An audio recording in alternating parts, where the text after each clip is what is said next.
And why beholdest thou the mote that is in thy brother's eye, but considerest not the beam that is in thine own eye? Or how will you say to thy brother, let me pull out the mote out of thine eye, and behold, a beam is in thine own eye? Well, you might be wondering what a beam is, and a mote is a dust speck, and a beam is a very large piece of lumber. And so the issue is not so much the blindness of others, even though there's as much blindness among others as there is for you. But the issue here, the advice here, the description here is, you should be concerned about what's interfering with your own vision first. And you should leave other people the hell alone in relationship to that. And so if your mode of being in the world is, if you would just act better, things would improve for me, or if you identify the evil and the catastrophe as something that's outside, that someone else needs to fix, or that someone else is responsible for, then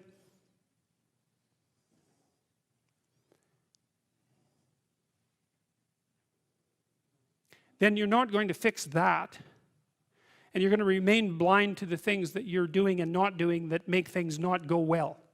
And so it's just better to think, all right, I'm probably blind in many, many ways, and maybe there are some ways that I could rectify that, because it's highly probable that you're blind in all sorts of ways. I mean, in fact, it's virtually certain.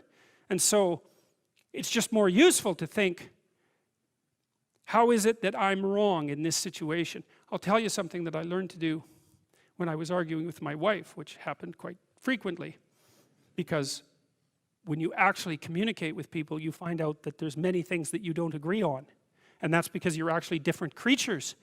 And so if you're actually going to have a truthful conversation, then you're going to find out that you don't see things the same way, and then you can either pretend that that's not the case and gloss over it and then end up in a 30-year silent war, or you can have the damn fight when you need to have it and see if you can straighten it out.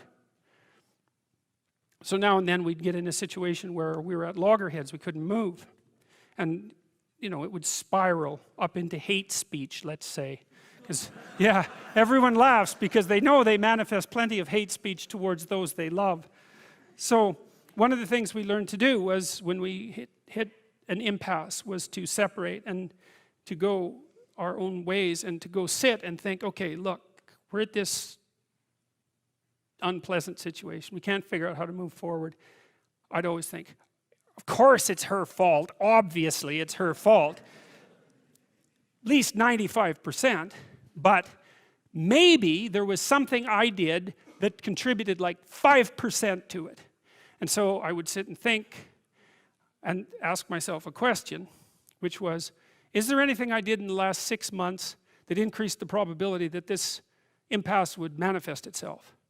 And I'll tell you, you have no idea how fast your mind will generate an answer to a question like that, because there's undoubtedly some idiotic thing that you did, that you know, that you remember, that increased the probability that you're going to have your hands around the throat of the person that you love.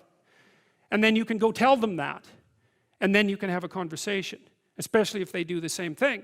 Say, look, here's how I'm an idiot in this situation.